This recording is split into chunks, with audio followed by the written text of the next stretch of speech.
इस बार का लोक पर्व हरेला पूर्व सीएम त्रिवेंद्र सिंह रावत ने ग्रीष्मकालीन राजधानी गैरसैंण में मनाया। उन्होंने स्थानीय कार्यकर्ताओं और जनता के साथ मिलकर भराड़ीसैंण गैरसैंण में वृक्षारोपण किया। पूर्व सीएम ने संदेश भी दिया कि गैरसैंण उनके लिए केवल राजनीति करने का मोहरा नहीं है। पूर्व मुख्यमंत्री होने के बावजूद भी उन्होंने इस लोक पर्व को भराड़ीसैंण गैरसैंण में मनाया और एक संदेश दिया कि उनके लिए गैरसैंण कितना महत्व रखता है। शिक्षा मंत्री अरविंद पांडे ने रामनगर में राजकीय कन्या इंटर कॉलेज में अटल उत्कृष्ट विद्यालय का उद्घाटन करते हुए कहा कि सरकार की मंशा है कि विद्यालय शिक्षा का स्तर बढ़े, जिसको लेकर वो लगातार प्रयासरत हैं। उन्होंने कहा कि इस योजना के तहत अब गरीब से गरीब बच्चे भी अच्छी शिक्षा ले सकते हैं। इसके साथ ही उन्होंने उत्तराखंड में पर्यावरण को बचाने के लिए सभी को आगे आने का आह्वान किया। प्रदेश के जो गरीब अभिभावक हैं, जो चाहते हैं कि उनके बच्चों को इंग्लिश मीडियम पढ़ने की व्यवस्था होनी चाहिए, उनको लाभ पहुँचाने की दृष्टि से विद्यालय शिक्षा ने 190 अटल उत्कृष्ट विद्यालयों की स्थापना की है, जिनको अधिकांश विद्यालयों को सीबीएसई बोर्ड की मान्यता भी दे दी गई है। शिक्षकों की तैनाती के लिए हमने स्क्रीनिंग टेस्ट की व्यवस्था भी कर दी है और इन विद्यालयों में ऑनलाइन एडमिशन हो, इसके लिए हमने वेबसाइट भी बना दी है। साथ ही प्रकृति के संरक्षण संवर्धन के लिए भी माता गौरा देवी के नाम पर हमने पखवाड़ा, हरेला पखवाड़ा वो चलाया हुआ है। और मैं आपके माध्यम से आम जनमानस, अभिभावक और बच्चों से सबसे आग्रह करना चाहता हूँ कि सब लोग प्रकृति के संरक्षण संवर्धन के लिए हरेला त्यौहार से जुड़ें और ज़्यादा से ज़्यादा पौधे लगाएं, ताकि प्रदेश के अंदर कभी ऑक्सीजन की कमी ना आए, देश के अंदर ऑक्सीजन की कभी कमी ना आए।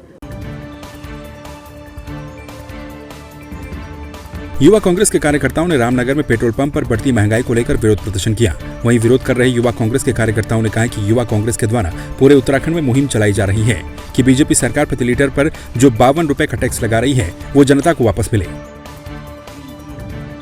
हम सरकार को जिताना चाहते हैं युवा कांग्रेस वाले कि आप पर लीटर पे जो 52 रुपये का टैक्स ले रहे हैं वो वापस जनता को वापस किया जाए, जनता से वो टैक्स ना लिया जाए, क्योंकि महंगाई का दौर चल रहा है, कोविड का समय है और लोग बड़े बुरे दौर से इस समय हिंदुस्तान में और पूरी दुनिया में गुजर रहे हैं। जिससे कि अगर तेल में 52 रुपये कम पर लीटर पे कम होंगे तो आना जाना जो आयात निर्यात सब सस्ता होगा, जिससे कि महंगाई के दौर में कुछ शिथिलता आएगी। इसलिए हम सरकार को ये चेताना चाहते हैं कि ये इतना ज़्यादा टैक्स है, इस टैक्स को कम किया जाए, इस टैक्स को हटाया जाए, जिससे कि जनता को और हिंदुस्तान के जनमानस को कुछ शिथिलता, जिंदगी में शिथिलता है। रामनगर के ग्राम शिवलालपुर रियूनिया में मनोज कुमार नाम के व्यक्ति का शव नेशनल हाईवे 309 पर ग्राम टांडा के पास लहूलुहान हालत में मिला, जिसके बाद से ही पुलिस का कहना है कि मनोज कुमार की मौत सड़क दुर्घटना में हुई। लेकिन परिजन लगातार मनोज की मौत को सड़क दुर्घटना न मानकर उसकी हत्या की आशंका जता रहे हैं। मामला है मेरे बेटे को ले जाने के बाद मर्डर किया गया है और मर्डर होने के बाद और फोन भी किया जा रहा है कि उनका झगड़ा हुआ, मैं घर आकर सो गया। उसके बाद भी पुलिस कोई कार्रवाई करने को तैयार नहीं है।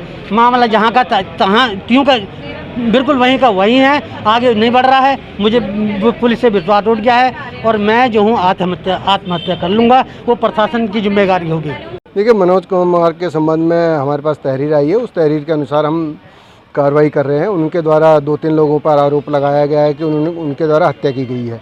प्रथम दृष्टया हत्या का कोई सबूत अभी तक प्राप्त नहीं हुआ है, फिर भी उनके प्रार्थना पत्र पर उनके दिए गए एविडेंस और साक्ष्य के आधार पर हम आगे कार्रवाई कर रहे हैं। बगैर किसी कार्रवाई के हम किसी के विरुद्ध कोई कानूनी वैधानिक कार्रवाई नहीं करेंगे। बाजपुर के सुल्तानपुर पट्टी में अज्ञात चोरों ने राष्ट्रीय राजमार्ग 74 पर स्थित मोबाइल और मेडिकल की दुकान के पीछे से दीवार काटकर लाखों रुपए की चोरी को अंजाम दिया। मामले का पता तब लगा जब मेडिकल स्वामी अब्दुल नवी अपनी दुकान को खोलने के लिए पहुंचे, जहां उन्होंने दीवार को कटा देखकर मामले की जानकारी पड़ोसी दुकानदार को भी दी। आज मैं सुबह आया तो मैंने देखा दुकान का पीछे से टूटी हुई थी दुकान।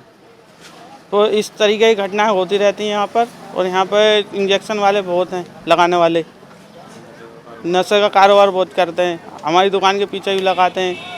हम इस चीज़ से बहुत परेशान हैं। इससे पहले भी हमारी दुकान के ताले टूट हुए हैं। पुलिस वाले आए थे, देख के गए हैं यहाँ पर। में लॉकडाउन में व्यापारी वैसे ही बहुत ज़्यादा परेशान है, कभी बंद रहती है दुकान या कुछ रहता, अब बार बार दुकान चेक भी करते रहते हैं। नशे का कारोबार बहुत ज़्यादा फैला हुआ है सुल्तान पट्टी के अंदर। अब पीछे बहुत ज़्यादा ना तो कोई साफ़ सफाई है, असामाजिक तत्व रहते हैं। और इसके अलावा मेरी दुकान भी पिछले लॉकडाउन में दुकान बंद थी लगातार, और नशेड़ियों ने तोड़ दी, जिसको पुलिस ने पकड़ भी लिया था। इसका सामान पुलिस चौकी में आज भी पड़ा हुआ है, और उसके बाद भी कोई पुलिस द्वारा कोई ध्यान नहीं है। व्यापारी बहुत ज़्यादा परेशान है इस समय, हर तरह से रहते हैं। मैं प्रेम सिंह की दुकान पर ये मोबाइल की चोरी का बात सामने आई है, इसमें नकबजनी की घटना ये सामने आ रही है, तो हम लोग इसमें भी दिखवा रहे हैं। 20 कीपैड मोबाइल गए हैं, उन सभी मोबाइल का हम लोग EMI ट्रैक करके फिर हम लोग इसको ट्रैक कर रहे हैं आगे। फिलहाल तो अभी एक ही दुकान में बताया गया है और अभी तहरीर आ रही है, तहरीर आती हम लोग मुकदमा लिखते हैं इसमें। काशीपुर पहुंचे कांग्रेस पार्टी के कोऑर्डिनेटर परविंदर सिंह मारवाहा ने रामनगर रोड स्थित मीडिया सेंटर में पत्रकारों से बातचीत करते हुए कहा कि कृषि कानून को लेकर आंदोलन कर रहे किसानों को केंद्र सरकार डराने और कमजोर करने की कोशिश कर रही है। उन्होंने कहा कि किसान अन्नदाता हैं, लेकिन केंद्र सरकार आपस में लड़ाकर उन्हें तोड़ने की नाकाम कोशिश कर रही है। बड़ी हाई लेवल पे साजिश हो रही है कि किसी तरह इस आंदोलन को कमजोर करें, लेकिन हम इस आंदोलन को कमजोर नहीं होने देंगे। इसके लिए कितना भी संघर्ष क्यों न करना पड़े, हर जगह ये कहते हैं 2 या 3 स्टेट में ये आंदोलन है।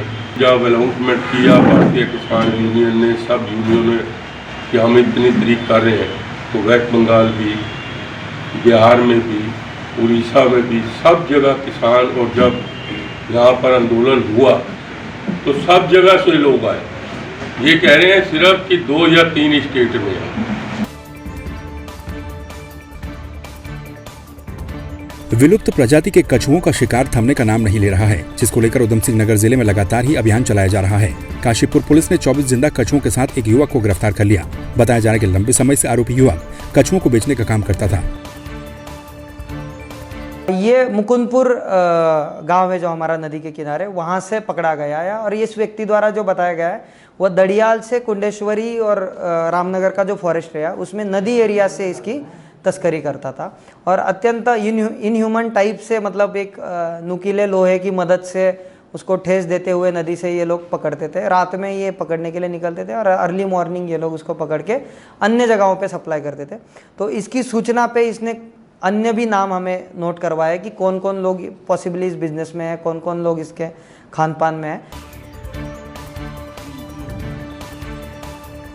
काशीपुर के मुख्य चौराहे पर फ्लाईओवर निर्माण का कार्य धीमी गति से चलने के कारण काशीपुर का सारा ट्रैफिक गंगा बाबा रोड पर डाइवर्ट कर दिया गया है। लेकिन गंगा बाबा रोड की स्थिति दयनीय बनी हुई है। सड़क में गहरे गड्ढे होने की वजह से दुर्घटना होने की संभावना बनी रहती है। काशीपुर SDM आकांक्षा वर्मा के आदेशों के बाद भी NH के अधिकारी इस और बिल्कुल ध्यान नहीं दे रहे।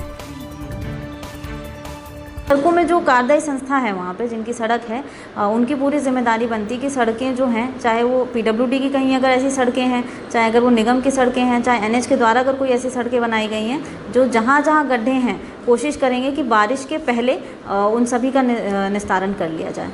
आपके माध्यम से भी और जनप्रतिनिधियों के माध्यम से भी मुझे पता चले हैं। इसके लिए मैंने 2 दिन पहले ही जो एक्सियन हैं हमारे NH के, उनके एरिया में काफ़ी थे, तो उनको हम लोग ने हिदायत दी थी कि अगर 2 दिन के अंदर गड्ढे जहाँ जहाँ हैं और जहाँ पे अगर कोई एक्सीडेंट होने की संभावना है उसका निराकरण नहीं किया गया तो पब्लिक न्यूसेंस का केस भी किया जा सकता है। तो अभी जो NH है वो एक्टिव हुआ है और आशा करती हूँ कि कल तक उनके जो गड्ढे आपके द्वारा माध्यम से बताए गए थे उसका निराकरण कर लिया जाएगा। जोशीमठ क्षेत्र की सांस्कृतिक जैव विविधता से भरी कल्प घाटी के उच्च हिमालयी क्षेत्र में स्थित भगवान फ्योलानारायण धाम के कपाट शुक्रवार को सादगी और विधि विधान के साथ श्रावण संक्रांति पर्व पर आम भक्तों के लिए खोल दिए गए। करीब 10,000 फीट की ऊंचाई पर स्थित इस पौराणिक मंदिर की सबसे खासियत ये है कि यहाँ पर भगवान फ्योलानारायण का नित्य फूल श्रृंगार का दायित्व महिलाओं को दिया जाता है। फ्योलानारायण भगवान के आज विधिवान से कपाट खुल गए हैं और हमारी नंदा देवी के पुजारी और सोनल देवी के पुजारी ने भगवती नंदा और फूल नारायण जी के जो है कपाट मंत्रोच्चारण के साथ खोल दिए हैं और आगामी नंदाष्टमी तक 9वीं तिथि तक पूजा की प्रक्रिया चलेगी। विशेष रूप से सत्तू और दूध मक्खन का भोग नारायण जी को लगाया गया और काफ़ी संख्या में लोग श्रद्धालु यहाँ पर उपस्थित थे। हरेला पर्व के मौके पर वन प्रभाग रुद्रप्रयाग के द्वारा आयोजित वृहद वृक्षारोपण कार्यक्रम में पूर्व मुख्यमंत्री त्रिवेंद्र सिंह रावत ने शिरकत की। धारी देवी मंदिर के पास आयोजित हरेला कार्यक्रम में आम, पीपल, कचनार समेत विभिन्न प्रजाति के पौधों का रोपण किया गया। इसके अलावा अगस्त्यमुनि के ग्राम बेंजी राष्ट्रीय राजमार्ग 109 के गबनी गाँव में भी वृक्षारोपण कार्यक्रम आयोजित किए गए। रानीगढ़ पट्टी के कोदिमा गाँव के जंगल में वन विभाग और रिलायंस फाउंडेशन के द्वारा भारी मात्रा में पौधे लगाए गए। प्रयाग वन प्रभाग द्वारा इस साल हरेला के उपलक्ष्य में 20,000 पौधों का रोपण का लक्ष्य रखा गया था और ये रोपण के कार्यक्रम पूरे सप्ताह चलेंगे और आज से इनकी शुरुआत की गई है। आज हमने लगभग 4000 पौधों का रोपण किया गया है और हरेला पर्व का शुभारंभ धारी देवी मंदिर के निकट 200 पीपल और बरगद के पौध लगाकर हमारे जो भूतपूर्व मुख्यमंत्री हैं माननीय श्री त्रिवेंद्र सिंह रावत जी, उनके द्वारा इसका शुभारंभ आज किया गया।